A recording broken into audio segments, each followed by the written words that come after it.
I am unashamed. What about you? So we want to welcome a very special guest to Unashamed Nation, Senator Ted Cruz. And Senator Cruz, you've actually, the room we're recording in is right on the edge of our hunting property. You've been here because you actually came on a duck hunt with us back in 2016 when we did, Dad and I endorsed you for president. I wanted Ted Cruz to be the president of the United States. You did. Yeah. And so it was great to have you. It's great to have you back. Well, it was awesome fun. Going on that duck hunt is one of the most fun things I've ever seen. And I tell you, your dad, I still tell people, is the best shot with a shotgun I've ever seen. No, that's the truth. Phil, you would take down birds at a distance. I wouldn't even pick up my gun. They were barely specks on the horizon. And it was strong. It was a sight to behold. Cruz, let's face it, you've been in Washington too long, son. You need to get out in the great outdoors more. So basically, look, who hung, they tell me, I've never been there, who hung the murals of Moses receiving the Ten Commandments? They told me it's on the doors of the Supreme Court and it's hanging above their head. Who put that there? So you're right. Actually, the image of the Ten Commandments appears 43 times in the courtroom of the Supreme Court. Wow. It's carved I wonder twice. why. Well, that's exactly right. It's carved twice on the doorway. So when you're walking out of the court, it appears twice carved into the wooden doorways. It is 40 times on the brass gates along the side. And then up above the justice's left shoulder, there is a frieze that's carved into the wall. When they built the Supreme Court, they put it there.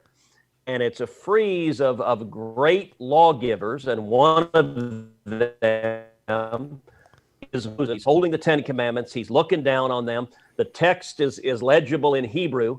And yet, when we went to the Supreme Court defending the Ten Commandments monument in Texas that's on the state capitol grounds, the vote was 5-4. 4 justices were ready to say, tear it down. You can't even acknowledge the Ten Commandments. Wow. Isn't that crazy? Is it crazy?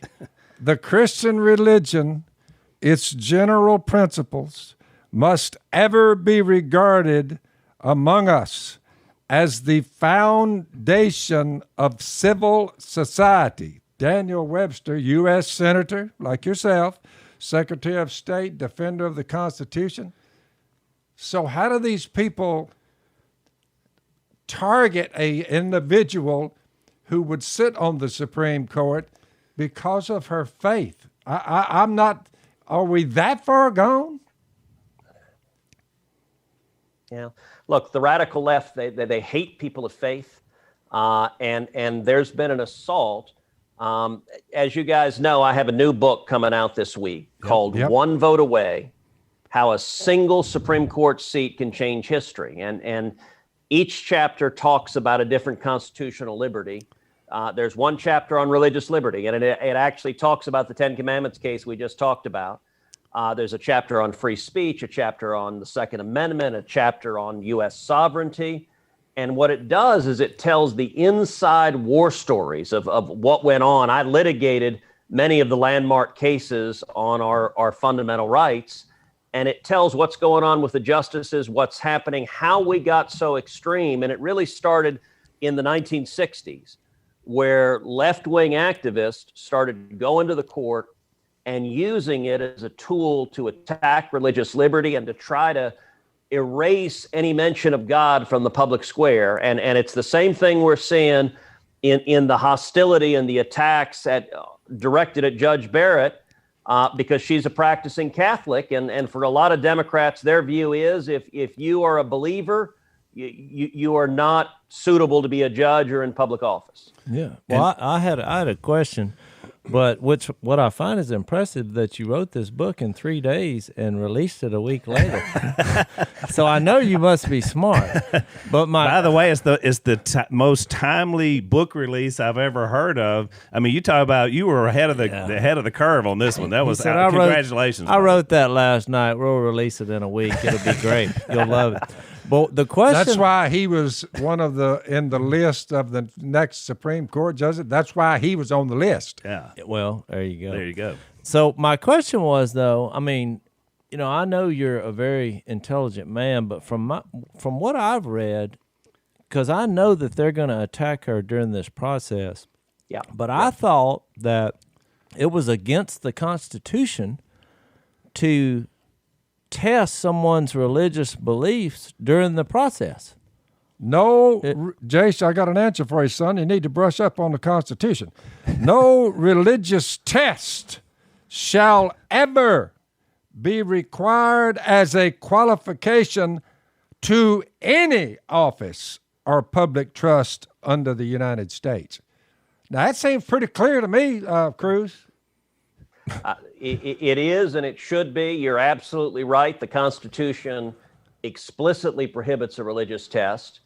And we saw when Judge Barrett was nominated to the Court of Appeals, we saw Democrats. Dick Durbin, the senator from Illinois, asked if she was an Orthodox Catholic. I'm not sure what that adjective Orthodox is supposed to be. Feinstein is saying, dogma's coming out of you. Dogma. Yep. That's what she referred to the scriptures as and the Constitution, really.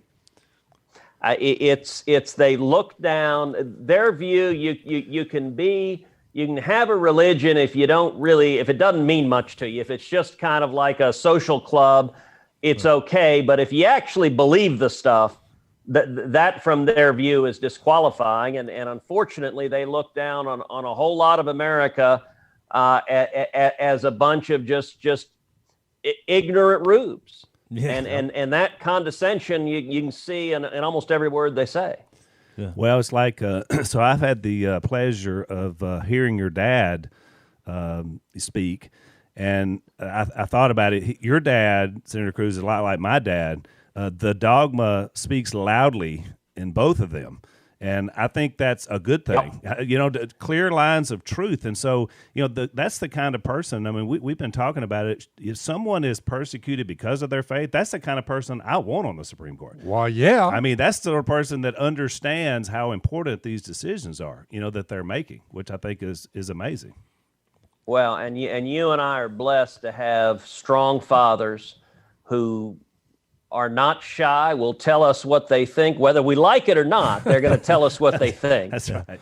And it's to have a father who is bold, who loves God, who speaks the truth. I mean, it's an inspiration for a son. My dad is my hero, and it's one of the fun chances I got a few years back was introducing Phil and my dad because they're both they're both extraordinary men.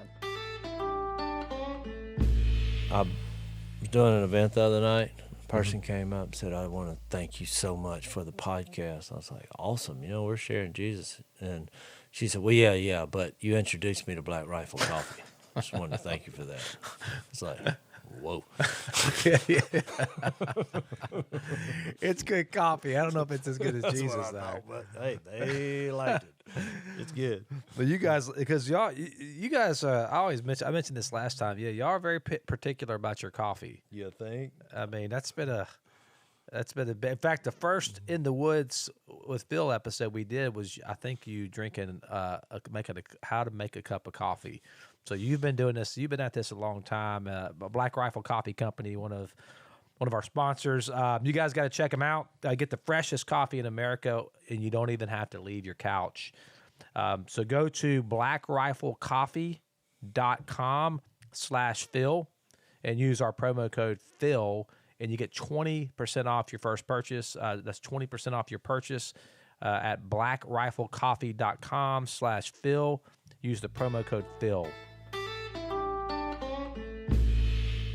But tell us, Senator Cruz, to our audience. So your dad was an immigrant, right, from Cuba.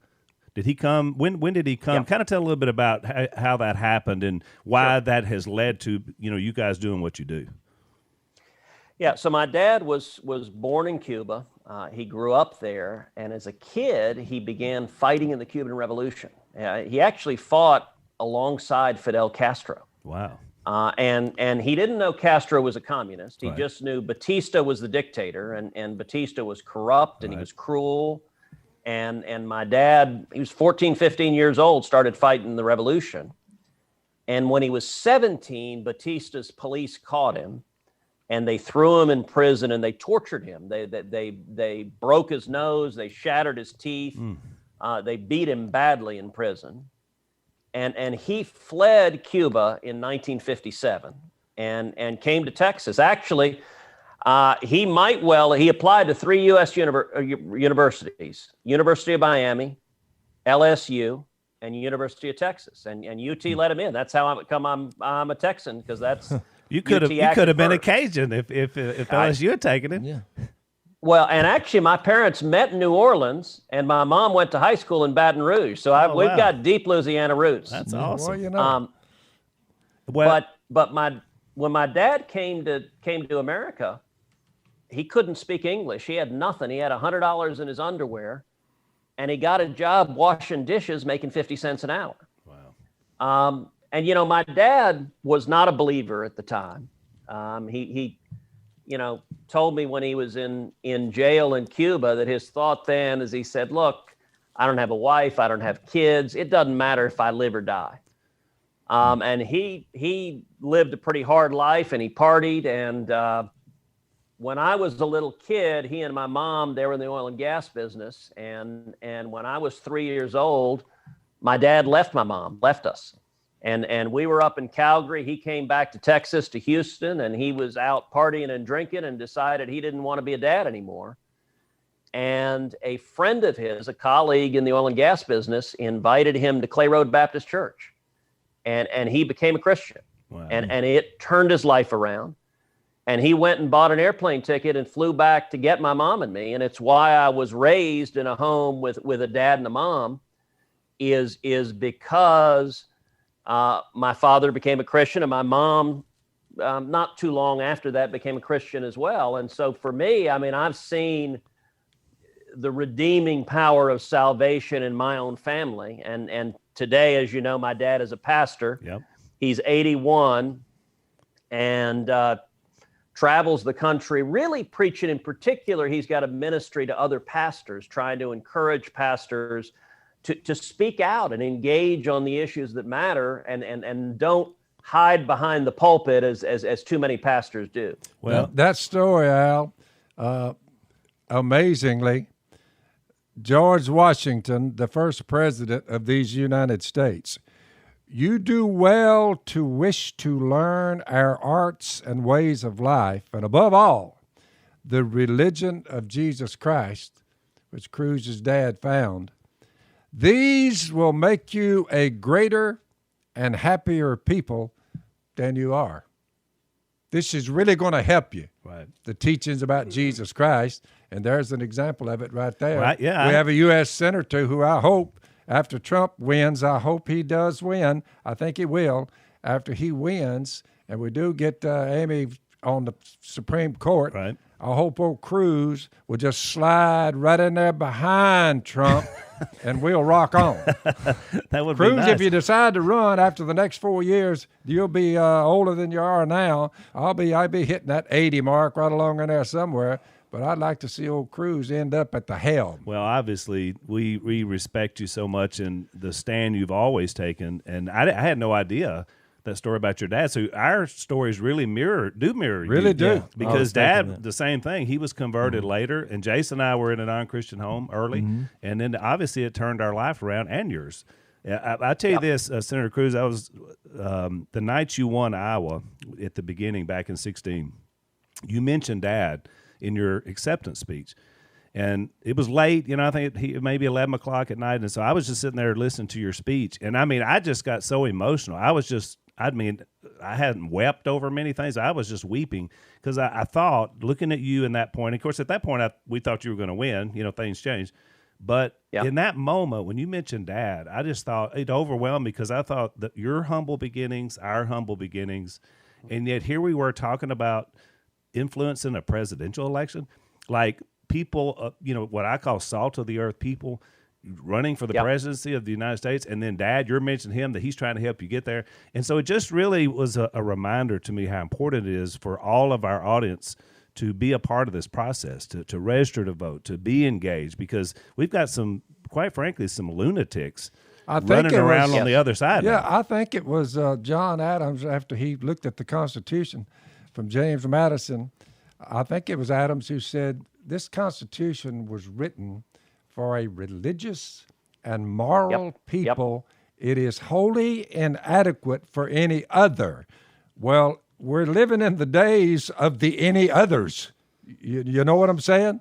And they've stepped up here, and it's a scary thing to me and a sad thing more than it is anything else. It's scary and it's sad. I've got to where I don't call them left-wingers. I just think the soldiers of Satan have lined up against the soldiers of Christ, and we are butting heads right now. And I pray that God will be with us and deliver us from this scourge that's upon us. So we appreciate what you're doing, Cruz. We really do. Well, thank you. And a word of encouragement. Truth will prevail. It doesn't necessarily prevail in every skirmish and every battle, but over the long term.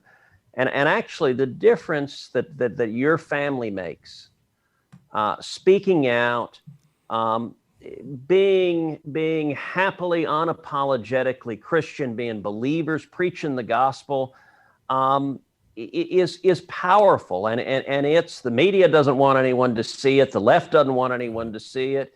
We're not supposed to exist. We're not supposed to believe what we believe. And one of the things they don't get also, because all of us are fallen people, everything they accuse us of is in fact what they're doing, which is being judgmental, condemning people, hating people, being intolerant. All of us have. Yeah. By the way, we are converting more people right now at this time frame, would y'all agree, than we ever have. That's right. Yeah. A lot of people Something are coming out there, Cruz, because they're coming many miles, and we're baptizing them like they did in the old book of Acts, but they just keep coming from all the states in the United States and all we're doing is pointing them to Jesus. Something's going on out there, Al. Would you agree? I would agree. And we're all a part of the process. We know you're a busy man. You got things to do. Tell us about your podcast quickly so our audience could check that out, because I've listened to one and it's really, really good. So we've got a podcast. It's called Verdict with Ted Cruz, and we launched it during the impeachment trial, and it went from non-existent to it actually skyrocketed and became the top podcast in the world during the impeachment trial. Right. And so we do it every week. And as you guys know, the podcast format is great because you can actually get into something and talk about it, not in a little, 30-second soundbite, but actually talk about a topic that matters. Yeah. And then the book, you guys were joking about writing it a couple of days. I actually wrote it this spring and summer. So before I was in the Senate, what I did for a living was argue cases in front of the Supreme Court. And so this has really been, fighting for the Constitution and Bill of Rights has been my life passion.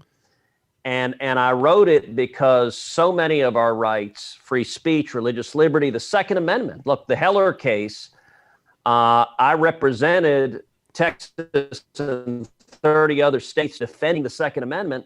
There are 4 justices on the Supreme Court who voted to essentially erase the Second Amendment from the Bill of Rights, to conclude that no American has any individual right at all under the Bill of Rights to keep and bear arms.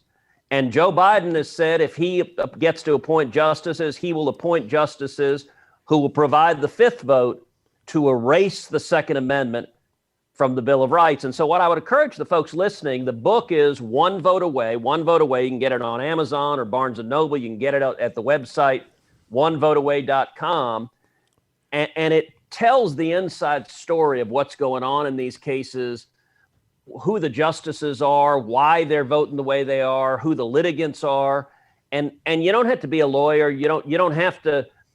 If you care about free speech or religious liberty or the Bill of Rights, this book explains how many of our liberties are really hanging in the balance. Yeah. Well, awesome. Senator Cruz, we really appreciate having you. And I tell you, not many people have the credentials to be a senator, to be a president, or to be a Supreme Court justice, and you have them all. And I think that says a lot about you. So thank you for being on Unashamed. We're behind you 100%.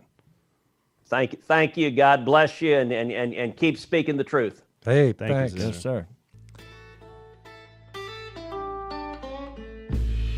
So you're happy with your cell phone plan right now and your carrier? Cell phone free zone. So Phil has a cell phone free zone, so he's perfectly happy with his carrier. I don't know how many are out there, but everyone I ask to the person, 100%, when I say I don't have a cell phone, I never clicked onto the computer, what am I missing? Yeah, Every one of them say, they say nothing. you're missing nothing. Well, I have to have a cell phone or I wouldn't be able to operate the business. But and you wouldn't be able to trade your stocks, right? Well, they wouldn't You be have to hearing have a what we're cell saying phone, right now. and That's true. So in modern society, Phil, the cell phone is here, and it's Yeah, going to stay. I'm not fighting it. I'm just Yeah. deciding. yeah. not So to if you're fool with it. if you're going to get a cell phone, you might as well go ahead and go to patriotmobile.com/Phil. That's patriotmobile.com/Phil and get a free activation plus a special gift with our offer code, and our offer code is Phil.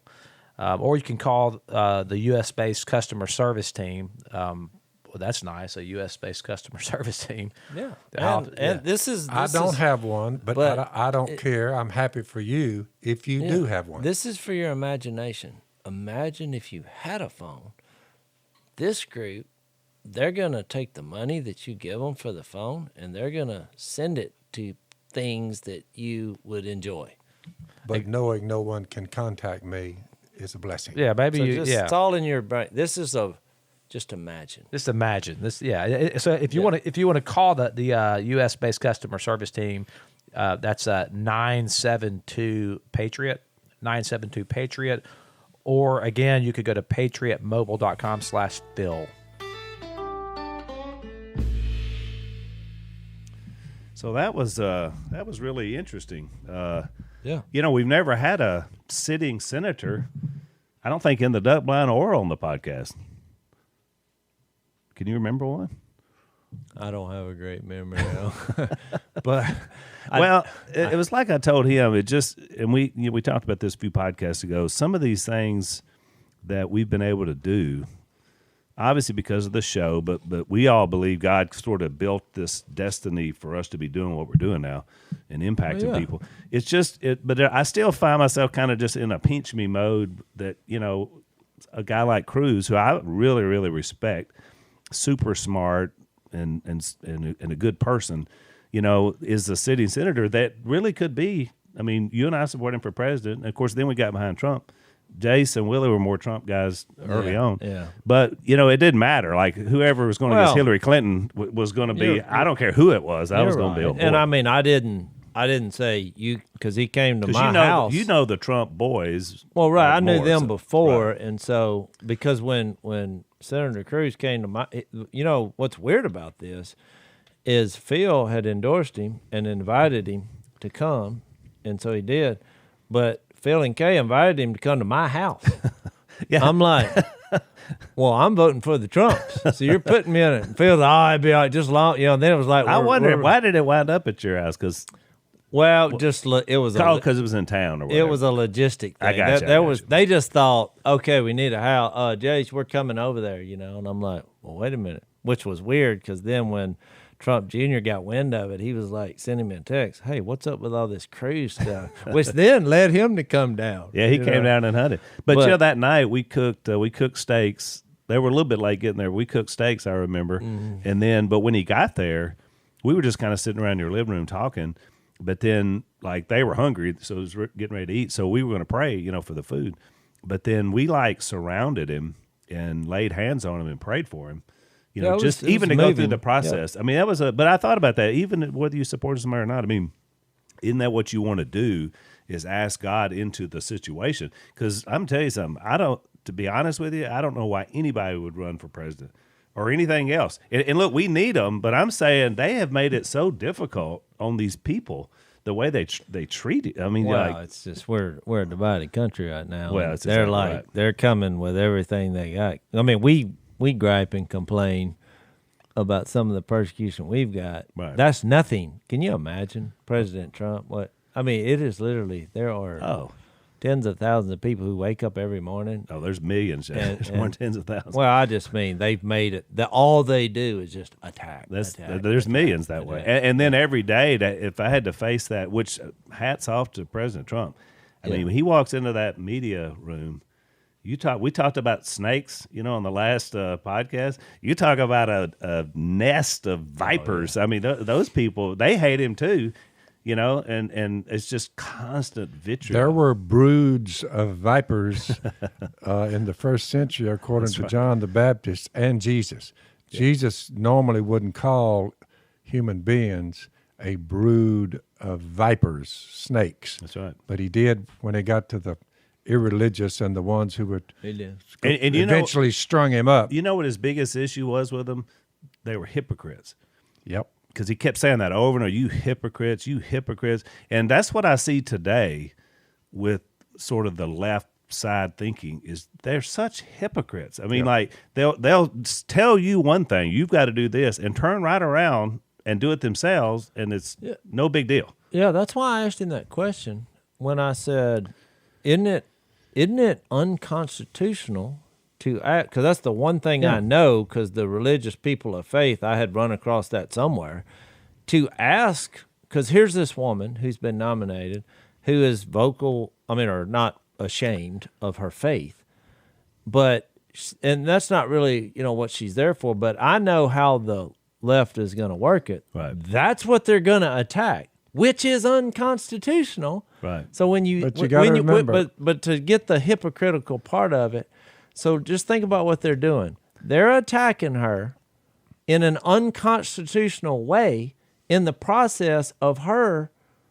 determining whether she is going to uphold the Constitution. That's right. Which they are actually violating. That's why the battle doesn't stop when the Constitution is introduced, because they don't believe in the Constitution.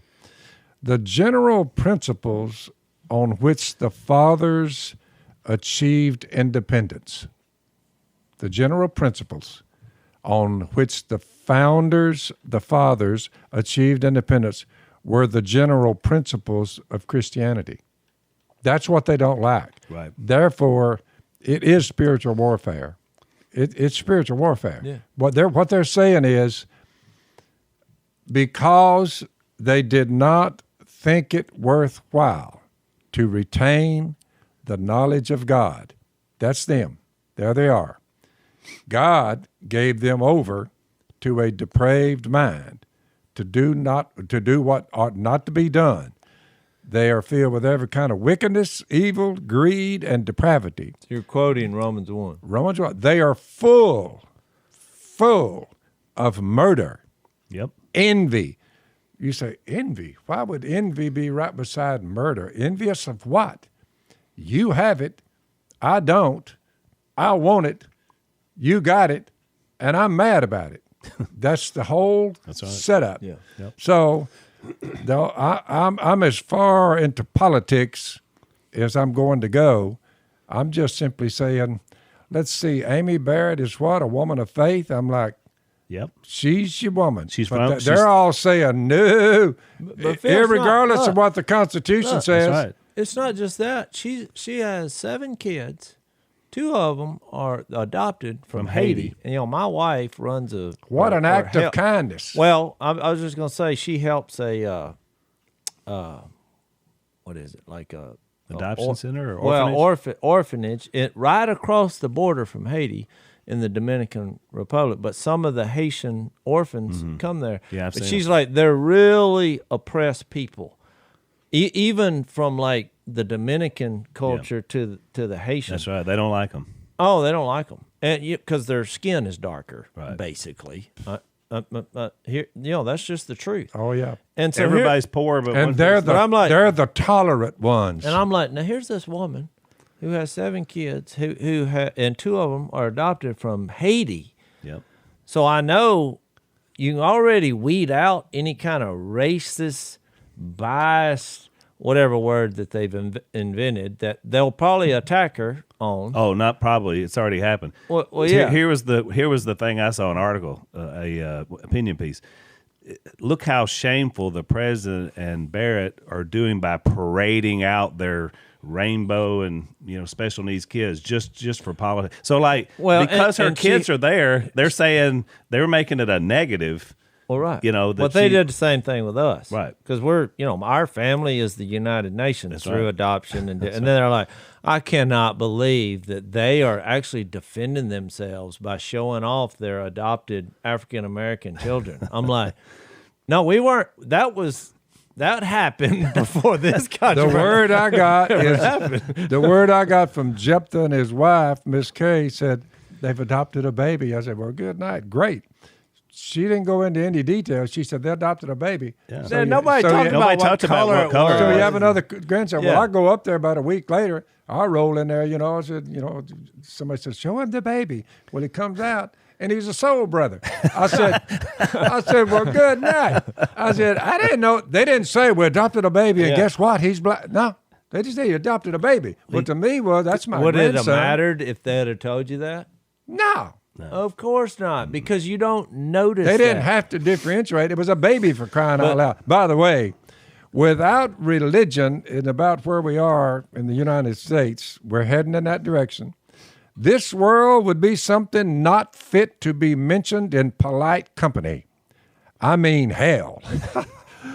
John Adams, the second president, without religion, this world would be something not fit to be mentioned in polite company. I mean, hell. So I'm like, old John Adams, he had a way with words, but that's a pretty good statement. Yeah. Well, that's where we are. If he looked at us right now, 244 years later, Al, John Adams would shake his head and say, what in the world have y'all done to our republic? It's true. It's pathetic to watch. Let's take a break. It's like Franklin said. He said, it's a great republic if you can keep it. Yeah. I mean, because they knew. They were like, it's going to be rough. But I was going to finish my thought. She also has a child that's the nominee that has Down syndrome. Yep. And here she has 7 kids, 2 adopted, 1 with special needs. She's worked her way, obviously, up from a career standpoint, has been successful. Highest position in the land and for what she does. When they first interviewed her, because some of the people were attacking, they got like she's the whooped woman, or I saw the article about that. But she said that about her husband. She's like, well, how does your husband feel? And she said something that I say a lot to my wife, and I'm proud of it. But she said, well, he wakes up most mornings and says, how can I help you today? Because you're juggling 7 kids, 1 with special needs, 2 adopted, and you're on the appellate court. Yeah. It's not I came out of a family of 7 kids, and trust me, it was pretty hectic. Yeah, and she said, well, for years I would say nothing most of the time. She's like, but now I've actually been saying, well, I'm glad you asked, because with everything going on. But I'm saying everything about her character and her personality, it just flies in the face of what they're trying to find something. They're attacking a woman that John Adams said the Christian religion is above all the religions that ever prevailed or existed in ancient or modern times, the religion of wisdom, virtue, Amy Barrett, equity, Amy Barrett, and humanity. She's that kind of woman that John Adams was speaking of. And look what they're doing to her. So it finally gets down to, look what they did to Jesus, boys. Look what they did to him, and he never made a mistake. And she's from Louisiana, which is a plus. We're biased on that. We're very biased on that. That's a plus. I wonder if there's ever been a Supreme Court justice from Louisiana. I have to research that. It's a good question. I'll have to research that. So one of the things that I'm not looking forward to in the confirmation, which will start in a couple of weeks, because it's already started. There's a bunch of Democrats that won't even meet with her, but they were quick to say, but we will question her. And it's going to be so hard. In fact, I have to watch it because I have to. But you can tell me about it. Yeah, I'll tell you about it. But the grandstanding, I mean, we saw this with Kavanaugh. They're going to have a lot harder time pinning on her what they tried on him. Very much so. But when it comes to evil people, they'll invent ways, trust me. Well, what's to keep them from just stalling till the 44 days? Because they're not in charge. See, the Senate. But I mean, what if they just never? So you're saying So at some point they're just going to say the questions are over. Right. You're out of so your when time. the person in charge of the Judiciary Committee, which is Lindsey Graham, he sets the rules for how this is going to go. So they don't have a choice. I mean, they're going to gripe. That and was complain. the answer. Yeah. I was wondering. I mean, Because they keep saying that about, well, they're going to be trying this, that, and the other. But ultimately, they don't run the show here. You know, the because question, we are the majority. the question would be, how in the world did a guy, and I've quoted John Adams here about 3 or 4 times, George Washington, Daniel Webster, those guys, 2 of them, George Washington, the first president, I think Adams was number 2. He said, I've examined all religions, and the result is that the Bible is the best book in the world. You say, and they elected him as president of the United States? That's how far down we've dumbed it down to now it's become a litmus test on whether he need to be a Supreme Court justice. If you believe the Bible is true, as John Adams says, it's the best book in the world. That's right. What a statement. Now, that's a statement I can get That's a behind. statement. And look, and they elected him. But Right. now it's a test. You can't be religious anymore because then they'll say they're like us. Right. Bunch of redneck hayseeds. They don't have enough sense to pour pee out of a boot. So what you in know the what's world interesting are about they that? talking about Yeah. politics for? We're just looking for godly men and But women again, to get in there. Back Yeah. to the hypocrisy of it. Huh. They always accuse Trump of not being a godly. Like, how do you evangelicals vote for Trump? He was a heathen. And then they go into how he's not religious and he doesn't, and all this stuff. So, I mean, there's no way to win. Wisdom is proved right by our actions, is all I can say about exactly They that. keep right. fooling around, and I'll volunteer and I'll run just to see if I can get it. But I can see it now. If I run, boys, you talking about some I static. think the two I most don't shocking know, Dad. events of the interview were that Senator Cruz grew him a little beard for the interview. I He guess. did. No, he's had the beard about 2 years. And No, I whiskers know, coming but out Al- of his face. The whiskers are coming out. It was I'm a telling joke. you, Jase, I it's think catching it's- on. It was a joke because he wrote his book in 3 days and he grew a beard in 10 minutes to be on our show. I like a That was life joke. where you never have to shave.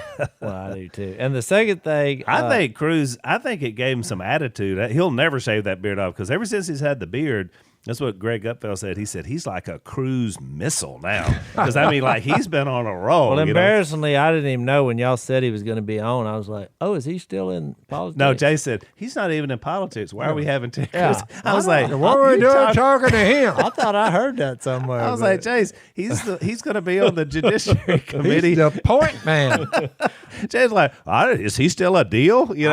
I'm representing our listeners who kind of keep politics. Yeah, at a all distance. 12 of you out there that don't know what day it is, Jase is your leader. Well, what the other thing I was shocked is when I asked him the question, which y'all like my question. I asked It was a him. great question. Phil interrupted and read. I didn't know Phil carried around the actual Constitution of the United States. I mean, literally, it Jase, was I'm carrying weapons that you never heard of, son. he just pulls it out of his pocket like, here, I'll tell you what the Well, I was Constitution thinking, Well, where- you know why? where Because did I you said, who get we going that? to talk to? When you said Ted Cruz, I said, where's that book on the Constitution, Miss Kay? Well, where did you get it? That's Huh? I was curious on how you come. I have a lot of them, but Miss Kay gave me that one. She said, I tell you where He's it got a is. stack of 'em. She's a hoarder, so she knows where everything is. She goes looking through all them boxes of books, and she comes up with this. I said, I will carry that to the meeting because I'm going to need that with a constitutional scholar. Oh, what's the old guy that Dershowitz said he's the best #1 student he ever ever had at Harvard. Well, old Dershowitz pretty sharp. I said, he's left wing about half the time, but I mean, Well, hey, he's more of a libertarian, actually. Yeah. What's disturbing is I you like said, "What's that guy's name?" and you said Dershowitz, and how did you? I've never even heard of him. Well, again, I stay informed on what's going on. But Phil said, "What's that guy's name?" well, I It's knew like- where he was going. I Oh. knew he was Oh, like, you've heard that? Before? yeah, I've heard him say that before. So I knew he was going down that road. Oh, he's a smart guy. Oh, I was trying to get in, but I knew we had more pressing matters. But from a funny side, is when we took him hunting. It was one of the best hunts that we've had in 10 Oh, years. we killed a lot of ducks. I mean, that they day. kept me from breaking the law because they had all their little film crew there, and he was there. It wouldn't have been good. We're endorsing their president, then we shoot too many ducks Oh, with look, him in the blind. first thing that happens, y'all know how I am about pintails. I go crazy because we don't get pintails. That's right. And it's like 2 minutes till legal, and they're like have lights on, and they're like, trying to his crew because they're trying to film the hunt. I was trying to help his feelings, boom, pow, boom. A shot went out there about 60. He'd have folded. I said, "Good shot, Cruz." He said, "I didn't shoot." Yeah, that's I knew right then he was an honest man. Could have been Si. He said, "You better believe that was a good shot." That's the story I was getting to. Because Phil, when he did that, I was like, because I've done the same thing. Because he was trying to make him feel better. Right. He was like, "No, I didn't shoot, Phil." But we had 6 pintails come in 2 minutes before legal, just like. This is one of the most beautiful things I've ever seen, with all this circus going on and lit on the water. And I was Which hardly ever happens. I'm so glad they're here because that would have put me in a situation. I'm not going to break the law while there's a senator in the blind. Who is a constitutional scholar. Running for president. But right now, in this moment, I'm thinking, what if they weren't here? By the way, though, think about it, Al. He just reinforced what I've heard. I've never been to inside the Supreme Court, but he pretty well, what did he say, 43 different places. 10 commandments are hanging there. Yeah, and the 6th commandment says, do not murder. It is interesting that you get a woman in there, she's not for abortion. Right. She's not for murdering children. Do not murder is the 6th commandment. That's why I've often said there's a big difference between the Supreme Court and the Supreme Being. But if what the Supreme Being said is hanging over your head, right, you should at least look up every once in a while and say, number 6, do not murder. There's a child inside a mother's womb, and they say, well, you kill them, it's not murder. Oh, it's murder. So let's take a break, then I want to talk about that. Yeah, I wanted to talk about this in our last segment for this. You can be forgiven of it, girls. It's two things that you're hearing about a lot, in the idea of obviously why Trump, by the way, constitutionally, by appointing her and nominating her, and then by the Senate now doing that, all these are constitutional. The Democrats are just screaming and pitching a fit, but this is all constitutionally correct, what they're doing. And here's a couple of important reasons why, I think. One is because more than likely this election is going to be, a melee, a mess. I mean, the country's very divided. We've already got this stuff set up about the mail-in votes. This thing's going to be like 2000, probably. Remember, it was Bush and Gore, the Supreme Court had to decide who won the election. They're the ultimate deciders. I'm thinking landslide for Trump. That's what I'm hoping for. Landslide? Because I'm just still have enough hope that out in middle America, these guys that work like us, they call us all these names. I'm just saying, I just think that Trump calls it the hidden majority. Yeah. The hidden ones. Yeah. I just think in this case, any thinking person who says there's a lot on the line here, I better make sure. The son of John Adams in the chain, this is the 6th president of the United States, ladies and gentlemen. In the chain of human events, the birthday of the nation, the United States, is indissolubly, it's all one thing, linked with the birthday of the Savior 2020 years ago. The Declaration of Independence, listen to this, laid the cornerstone of human government upon the first precepts of Christianity. That's where we came from. It's our roots. It's our bedrock. And to take a woman like Amy Barrett, that's a nominee for the Supreme Court, and to rail against her because of her faith, surely America is not so far gone as they look at that and say, what in the world are we doing? We need to go vote and get this bunch behind us. That's right. So or are you going to have way more of the same? You think the rioting and looting is up now instead of 10,000? Well, they're going to do that anyway. They're going to come out with 100,000. You just got to meet them head on with brute force. I read somewhere, it's until you get control of it. I think you're right. I think it comes down to voter turnout, because every election, the people who are registered to vote who didn't vote, if they would have voted for any one of us, we'd have won. That's right. There's more people That's right. who choose not to vote. This 120 seems million or whatever crazy. that does not vote out of the whole pack, more than that, it's 175 million. Right. There's about, I mean, I don't know. Well, I read somewhere where somebody's estimated that there were 15 million Christians that still haven't registered to vote. What And are I was they thinking? I mean, we got to get on this, folks. So, I mean, if anybody in our audience, if Unashamed, if you are not registered to vote, go register.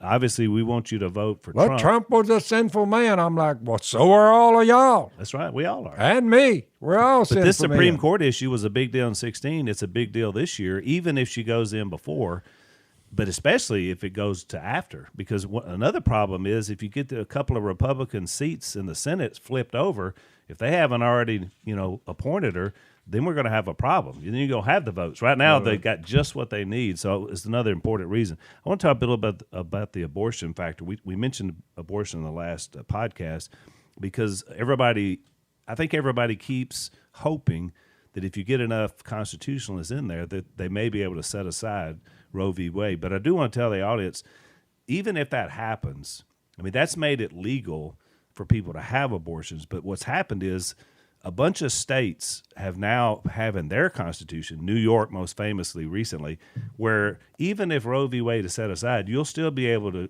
in New York State, abortion will be legal because the state constitutions have said, so several of those, and it's the typical. But at least slow it down. No, I agree. I'm saying we all want that, but in Louisiana this year, so I know we got a lot of Louisiana listeners, so there's a constitutional amendment, Amendment 1, that basically says in the Louisiana state constitution, it will never be legal to have an abortion here. Now, right now, because the feds say you can. That's they the way can't it ought shut to be down. But if nationwide. Roe v.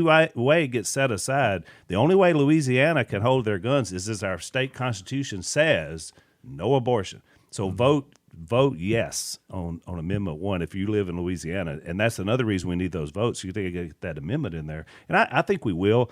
I mean, our governor is a Democrat, but he's pro-life. Yep. And he signed the heartbeat bill, which was, I think, He couldn't have been election. governor if he. I don't think so.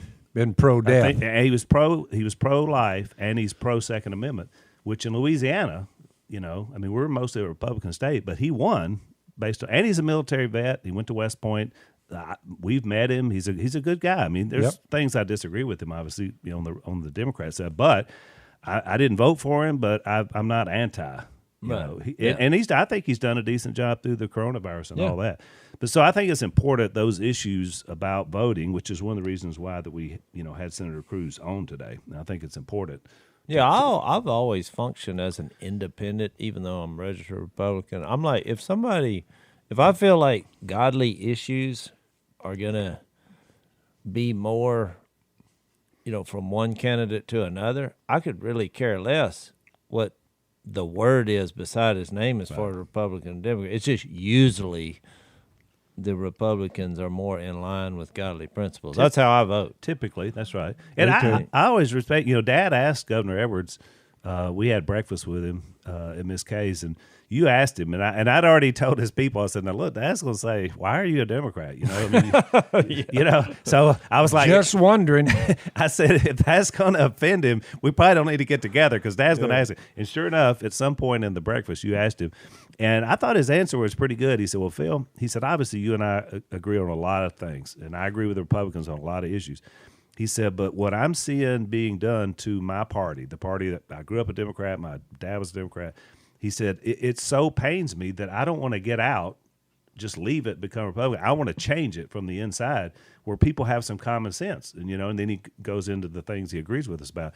And I thought that was, a pretty good answer. He's like, if guys like me leave, then the left wing takes the party, and we see where that goes. Well, they're about there. I try to distance myself from, there's a lot of people out there, especially in the political world, which is what I don't like about politics. No matter what comes out, they're not open to anything. Yeah. It's whatever comes out, whatever news. They say, well, how do we spin this for our side? Correct. I do what the verse says, where it says, seek first the kingdom of God. I seek first the kingdom in all matters, politics or whatever.